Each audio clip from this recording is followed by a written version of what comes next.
Hi, this video follows on from a couple of others that I've done on these first three types of legislation that you need to be aware of for Edexcel A Level Business Theme 2, and this video is going to focus on what you need to know about competition policy. So as with all laws, you need to know some of the positive and negative effects that these have on businesses. So what's competition policy?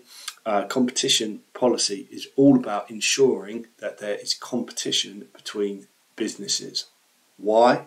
Because it's relatively self-evident, I suppose, that businesses, in a market where consumers have got a lot of choice of different businesses to get their products from,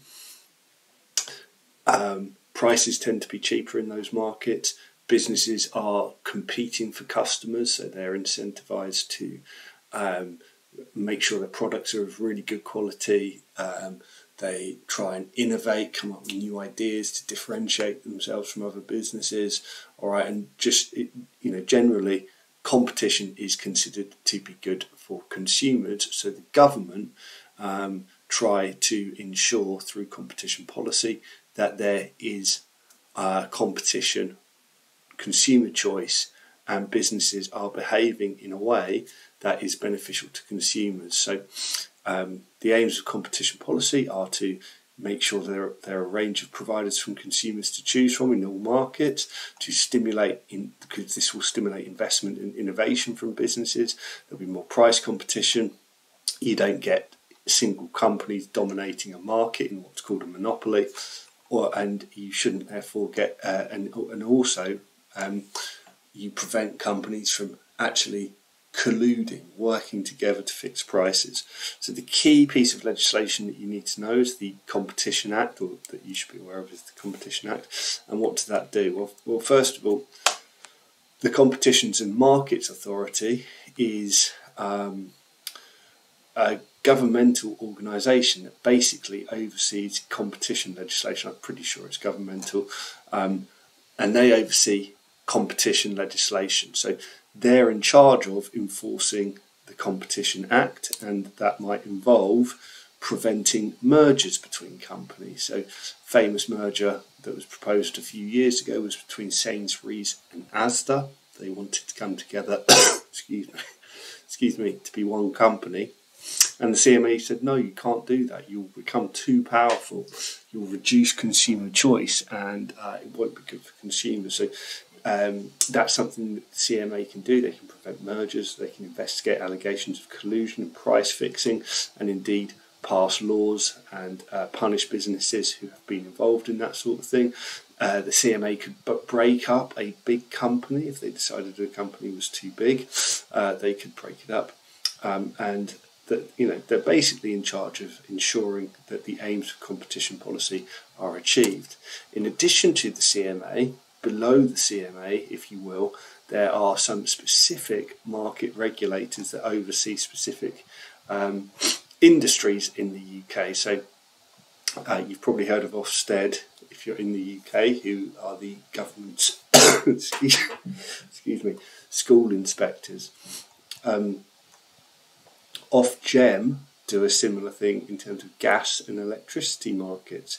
They oversee the gas and electricity markets to make sure that standards are enforced. Ofwat investigate water companies.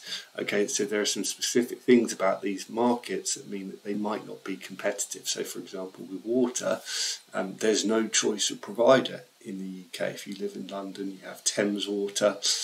You might have Southern Water if you live elsewhere in the south of England. Okay. But the point is there's no competition there, so you need a specific market regulator overseeing them. The FCA do banking, where they are specialists because the banking industry is dominated by companies like HSBC, Barclays, Lloyds.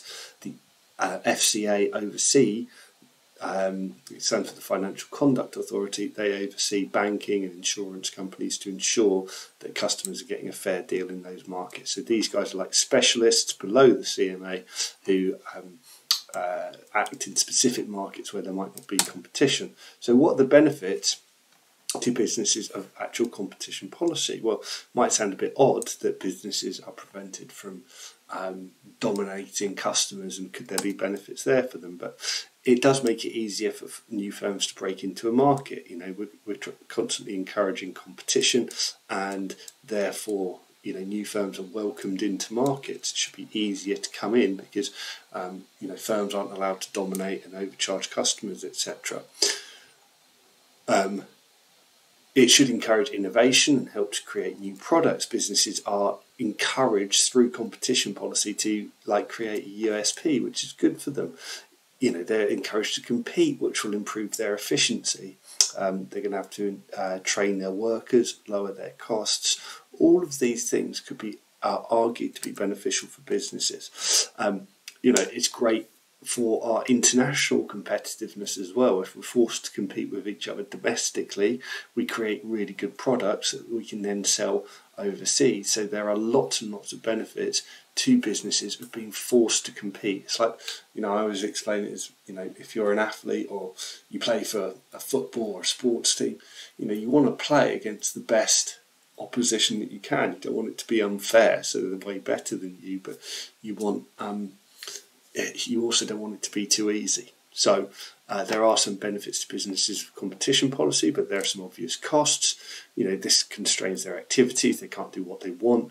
It could cause delays. So, for example, Sainsbury's announced, I think it was Sainsbury's behind it, they would have spent, you know, literally millions, if not billions of pounds planning for that merger that never happened. All right, it was very time consuming for them. They put a lot of effort into it, and then the CMA said no, you can't do it. So there's a time and a cost of following these competition laws, and of course all of these things, you know, if they can't collude and fix prices, it's going to lower their potential revenue. So whilst there are while there are benefits to businesses with competition policy, there are obvious constraints on business activity too.